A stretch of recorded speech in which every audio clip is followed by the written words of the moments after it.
All right, welcome back. This is Adriana James, and with me is Cristina Moise, Master Trainer of NLP, and we're continuing our series on parenting based on your emails and questions. The next email that we are gonna attempt to do a good job in answering has to do with children's meltdowns, panic attacks, and overstimulation. In the questionnaire says, I have a 7-year-old daughter. Her instant response to everything difficult is full on scream crying. Tonight that fireworks would have been the closest thing to a panic attack. I try gentle parenting and questioning, but I have no idea how to calm her down or get her to change her way of thinking to look at the positives. And I mean, meltdowns include her sibling is playing with her toy, she's hot, she's cold, she's thirsty. I'm not sure how to respond in situations that are out of my control, and it results in very large meltdowns. All right, that's the question. First of all, like we said in previous discussions, it's really important for you to understand that your child until the age of 6 or 7, they feel a lot of emotions, and the more you reject them when they feel emotional, the more they amplify their emotion because they need to take it out. If you put yourself into their shoes, right? And you're a 6, 7-year-old and you feel a lot of, panic, fear, anxiety. You see those fireworks in the sky, which is scary, right? Normally the sky is clean, it's blue, and then all of a sudden and the noise. Especially the loud noise, yeah? Exactly. So they may be triggered by that and get into the panic. So into the panic mode, which is natural, right? For us as adults, we look at fireworks as a reason for celebration, and we associate firework with some birthday, with some party, with a wedding, with a nice, beautiful moment, right? But for them, it's the unknown. They don't know what's going on out there. It's the sky falling down or whatever the reason, Yes. right? Yes, So yes. you gotta be curious and ask her, what are you feelings? What are you feeling now? And what's making you feel that way? And reassure her that she's safe, she's with you. Because the more you invalidate what they're feeling, the more you tell them to stop it and to repress it, actually you'll create a lot of disconnect. They will not feel safe. It's like, I don't know what's wrong with me, but my mom says that, I need to change that, and they will not know what they have to change. So, I mean, we as grown-ups, we don't know unless we know how to work and with our negative emotions, we don't know why we feel them. We think it's something bad. And so Yes. they, right? Mm-hmm. They feel anger or they feel fear, they feel panic. They don't even know the name, how to name what they're feeling, right? They don't even know how to put it into words. It's just something big inside of me, and I just feel like I want to get away from here and go into my room and hide under the bed, right? Or make myself feel better somehow. Exactly. So have them empty out, tell them what they feel. Make them feel acknowledged, accepted, recognized instead of, because the message when you tell your kid, hey, it's not okay to feel that panic, they feel rejected, they feel invalidated, they feel like, oh, there must be something wrong with me, and then my mom doesn't love me. But it's not that way. And if only parents would learn how to process their own emotions and understand how important they are in someone's life, especially in a child's life, then they're going to be able to support their child through their emotional episodes as well. And I think the earlier is attended to. See, what gets to me is that I'm looking at the email again, and it says the meltdowns include her sibling is playing with her toy. She's hot, she's cold, she's thirsty. So what is the common denominator of all this? And we could, and again, we don't know, we would have to, in the parent needs to figure it out, or you need to learn how to ask questions so that you figure out for that specific child. However, there is a common denominator, which we could mind read a few things. To me, I remember something out of my own life. Believe it or not, I was 3 years old, or just around 3, maybe a little bit before 3. And I remember I received as a Christmas gift one of those very nice, about this tall, toy that was playing in a certain thing, and it was going in all directions, was moving, which was a lot of fun. And I just received it. I looked at it, and my parents and grandparents were around the table, and my grandmother, one of them, took it away from me to see how it works. So they just gave it to me, and they took it away to see how it works. And I cried, and I said, no, you gave it to me. And I was scolded for being selfish and egocentric. Now, as a very young child, I couldn't understand selfish. You just gave it to me. Let me play with it now. So you're telling me it's yours, but give it away. Give it back. So that, in my mind, I know that wasn't their intention. Now I understand. But at that age, I didn't. Now, that was sufficient of an event for me to represent a trigger later on, until I did timeline therapy and I figured it out. Yeah. To be honest, at that very simple event, and I understand it's my parents and my grandparents didn't have a bad intention. They were just, oh, how does this thing work? And actually, as I think of it, I even remember their conversation, because I remember the words, it couldn't hurt her. Mm. So probably their idea was for me to be safe, but I didn't understand as a child. Oh, here is your toy. Oh, that's great. Give it away. Give it back. And then scolded for being selfish and egocentric.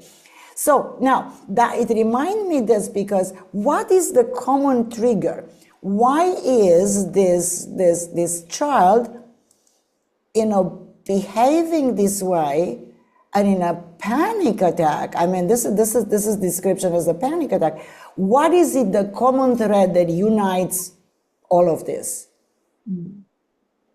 Yeah, it could. What is it? Yeah. Kind of a situation if the child is overstimulated. I mean, there's noise. They hear a lot of things they're not used to, or they're seeing things they're not used to. And for us, it could be like a normal setting where people should feel okay and safe. But for them, it's like they don't know how to deal with this. That's why it's important to talk to your child and tell them what's about to happen. Hey, this is about to happen. This is a normal thing. Hey, we're gonna see some lights up in the sky, and the sky is gonna be so beautiful. Again, pre-frame them with, which we learned in NLP, with beautiful suggestions, speaking a childish kind of words, and make it playful and make it exciting for them. And also be curious what makes your child goes from hot to cold, and have these extremes. There must be something going on in the environment, which is now it's cold, now it's hot, now going from one end of the spectrum to the other. So let's deduce a little bit. Okay, so with all this, let's put it under a generic word we could call uncomfortable. Yeah. So my sister's taking my toy from me. It's loud noise that's shocking. I'm too hot, I'm too cold. Okay, one thing, it's a mind read, yeah, we don't know for sure. But it's a possible mind read. I'm uncomfortable. Now, uncomfortable could be in many ways. What does it mean, being uncomfortable? And coming back to it, that's where I started the reasoning from what you just said. You have to ask them. Yeah. You have to ask them what's making them, because something is going on that upsets, that's making them feel maybe not safe, or there are sudden changes and they don't know how to cope with them. So you got to ask the child what is exactly going on with them in that moment, and don't underestimate overestimate or underplay what the child is feeling or saying. Oftentimes, as adults, we disregards or downplay, oh, he's just a child. What do they know? They're Right. just a child. Mm. Actually, there's so much going on. I mean, remember as you were a child, there's so much turmoil and questioning. What's going on? No, he took the toy away from me. Of course, I'm going to be upset. If someone takes the keys to your car away, of course you're going to be upset, right? It's you gotta understand and live life, down at their level and see how it is and make them feel important, seen, and heard. Because if they feel like, oh, that's not important, there it's not, you're just being a child, a silly child, this is gonna play out throughout their entire life and they will feel like there's no one else there to care for them, to give enough attention. They're not important, whatever they feel or they think. So, as you said, just ask them what's going on. Be curious about your child. And we're just mind reading here. And there you can read like a million books on parenting advice and so on. Take a shortcut and save yourself some time and just ask your child, get to know your child. And for me, for example, NLP has helped me a lot with the questions, the way to ask certain questions. How to ask certain questions. That's right. Exactly. How to build rapport with them, which is such a simple thing. Be like them. Be in rapport with your child. Do what they're doing and get into that because rapport is really magical. You will have that and they will feel they're in rapport when you're spending time with your child. Always be in rapport, which means having the same physiology, using the same words they're using.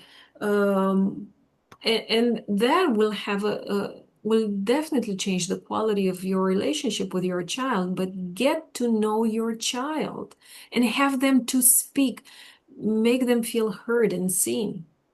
I think in this case, I think if the parent, the person who's asking the question, tries to, by exactly, asking and based on the question, the answers, if they can get answers, they can figure out what is the common thing in between all these examples. It's very easy to think, oh my God, she's just so moody. Well, that doesn't solve the problem, does it? That's a value judgment that may not even be real. Yes, okay, maybe she's moody, but why is she moody? Because Mm. she's just a bad child? No. That's a shortcut that an adult takes because the child doesn't behave the way the adult think they should, right?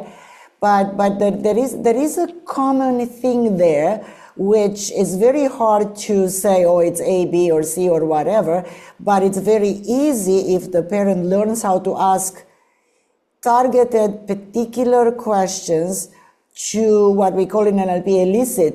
In other words, to figure out, to find out what's behind the facade of that behavior. I think that's the solution, and that would be the answer I would give to this person. Absolutely. Now, since this was a pretty short email, I suggest that we address also another email that I have here, which has to do with how to help your child to improve confidence and self-esteem. And this is a big one. Yeah. This is a big one. So it says, hello group. I've always been a reserved person, and I've also suffered from low self-esteem most of my life. My confidence was next to zero as a kid, deemed quote unquote shy, and being tall, I felt like I stood out. But as I've gotten older, I worked on this, thankfully. I have a beautiful, kind, and gentle 2-year-old daughter. She is a highly sensitive person, like me, and I would love some tips, advice, books, recommendations on the best way to ensure she grows her self-esteem, confidence, and love for who she is. Hope that makes sense. So far, I practice gentle parenting. I do positive affirmations with her and encourage her in her efforts. Thanks in advance. Yeah. Well, again, how do you know your daughter has low self-esteem specifically? because again, I believe we're mind reading our kids a lot, and just because she's reserved, I mean, she's a 2-year-old child. You cannot expect a 2-year-old child to come up on stage in front of 1,000 people and deliver something that they're gonna be like clumsy, that when they're with other people, the only safe environment for them is the parent, it's the family. Once Mm. they step out of that environment, it's like the unknown. And our responsibility as a parent is to make them feel safe and be familiar also with the unknown, that it's okay, you're still safe. So again, the child, look at the age of the child. With a 2-year-old, is she, I mean, and the mother said it, and I don't know if it's the mother or the father because you know we just have initials, but the and the parents rule said is it. we don't give out names or yeah. So let's treat it this way. Good. So they said it. I suffered from low self-esteem, but now it's gone. How do you know it's gone? Right. Because your child will be like a mirror for everything you're feeling inside of you, and maybe will bring something for you. And if it triggers you, it triggers you. It doesn't trigger your daughter. So rather be curious in yourself where exactly you have low self-esteem. Because a child at 2 years old, they have no concept of low self-esteem, and they have no idea that they're supposed to have that self-esteem is good and low self-esteem is not good, and so on. Again, it's a little unconscious mind that it's just mimicking. It's a little organism And absorbing. absorbing and mimicking. And if the mother has low self-esteem, this is what the child will replicate. Perfect copy of that. And it's very easy to label a child, and it's very tempting nowadays to put a label on the child. Oh, they have low self-esteem. Let me take the child to a therapist. Let me do this to the child. This is what the child should be doing at And 2 here years is the old. magic pill. And here is the magic pill. And I remember when my son, he was 2.5 years old, and he was in kindergarten, and it was summer, and we have those celebrations with the parents, and the child has to stand in front of all the parents and tell a poem. And he was 2.5 years old. He stands up, he goes to the microphone, he says nothing for a couple of minutes, then he goes back. He's confident, he's okay with it, a little bit shy, and he sits down. As a mother, I was like, oh my God, he's so shy, and And it's I am embarrassed now. embarrassed. I am be so shy. What's he gonna be when he's gonna grow up, and so on. And then I realized this is a normal child behavior. Who am I to? And actually, because it reflected back at me how I dreaded those celebrations when I was in kindergarten and I had to be the clown and Right. dance Right. of all the parents. Why should I do that? To make them feel good about themselves? And That's right. it hit me. It hit me, but you need to be at that place and be accepting and curious about yourself too, as a mother, as a father, as a parent.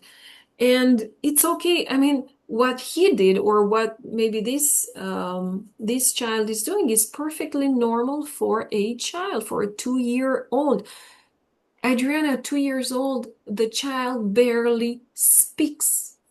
Right. They start speaking after 1.5, 2 years old. If they're a boy, they'll start maybe speaking a lot later, because the way girls and boys, the way they grow up, they have different rhythms. Not that one is better or than the Right. other. It's just different. Yeah. They are just different, and it's normal. So be curious about your child, about yourself, and look into where exactly is that self-esteem playing out in your life? Where are you doing it? Yeah. what's causing that. And if it's triggering you, it's your trigger, it's not them. They're just helpfully being there for you to show you something. And Uh, people, and I see this oftentimes in coaching or in people coming and saying, "Oh, but I worked with that thing. I solved it. I thought it was done. How come it comes back? Be it self-esteem right? or lack." So I took care. I did this process and I got my self-confidence back. And now again, I have to work on it. And it's tiring. It didn't work the first time. Uh-huh. Yes, I heard that. Yes. And people think that if they just did therapy once or coaching once, if they took a training, it's gonna be there and it's gonna secure them for the rest of their lives, and they're gonna be in Exactly. nirvana, state for the rest of their lives, looking down at all the other, humans, life while they had it all figured it out. It's not like this. No, it's This not. lifelong journey. If it's maybe it could be a theme for you. It could be something that has multiple layers and it comes up in a different kind of environment, in a different kind of, shape and form. And it means that if it's there being presented to you, acknowledge it, honor it, work through it. The more, I mean, when you have that honesty and truth with yourself, Mm-hmm. it's going to be so much easier than pretending, "Oh, it's not me. I've done it. Like 5 years ago, I took this 7-day intensive NLP training and I cleared I'm every done for the rest of my life. Yeah, yeah. the rest of my life," because education system installs in us the idea that, hey, I'm done with my high school degree, I'm done with my university, I'm done with learning, I'm done with. Oh, yes. We are never done with anything. We I grow heard that so many times. and we grow and we expand for as long as we live and for as long as we want to. Nobody's That's, gonna do this on. isn't that the truth? Isn't that the truth? Yeah. No matter where we are, and this is part of the values, where there is never an end to our own journey. Having children and being a parent, it's part of our journey. Yeah. But our journey hasn't ended. And that's one thing. But my mind read is it's kind of a very simple, because this person writing the letter is has gone through hard time Mm. because of their, what I describe, lack of, what did I say, lack of self-esteem, or let me look at the email again. Yes, low self-esteem, yes. Yes, I think now there is almost, see, during the Great Depression, and now it's another period of time. The children that grew up at the time grew up in a period where it was hardship. And all the children that grew then, they had the thought, my child will have it better than me. It's normal for a parent to wish the best for your child. So now I suspect that this parent here wants to do the same. So if I had this now, I'm afraid that she would fall onto the same, path as I did, and I don't want that to happen. Which is good. It's good in absolutely encourage her. So as a practical thing, what would this person do to encourage their child's self-expression and self-esteem? What do you think? So, again, accept her daughter and be curious, be with her daughter, get to know her better, and look at herself, because she also says, my daughter, just like me, is highly sensitive. So she sees herself in her daughter. My daughter, just like me, has low self-confidence. Yeah, yeah, My yeah, daughter, yeah. like me, is highly sensitive. It Mm-hmm. doesn't for her that she's highly sensitive, but she has low self-esteem. So she sees herself in her daughter, and I mean, just be curious about that, and how is that self-esteem, how is that a problem for her? How did that impact her life? What was, as you mentioned, hard for her? Maybe she was in an environment, again, I'm mind reading, but maybe she was in an environment where you had to be tough, where you had to, be confident all the time. And we know we cannot. I mean, humanly, it's not possible to be 100% confident in all situations. And it means that in some situations, I'm at the beginning, I'm learning something new, I don't know how to do certain stuff. I might feel low self-confidence, which is absolutely normal. And this doesn't mean that the more I do it, the more I learn it, the more I perfect in it, the better, the more confident I will be. Listen, self-confidence and self-esteem changes throughout time. Even the most confident people, and this is a real client I just worked with just before our master practitioner, that must have been in May this year. Yes. Because I remember it was before master practitioner, and here is a, let's call it, very wealthy person, okay? And you can only imagine. Very wealthy person, very successful, as financially very successful.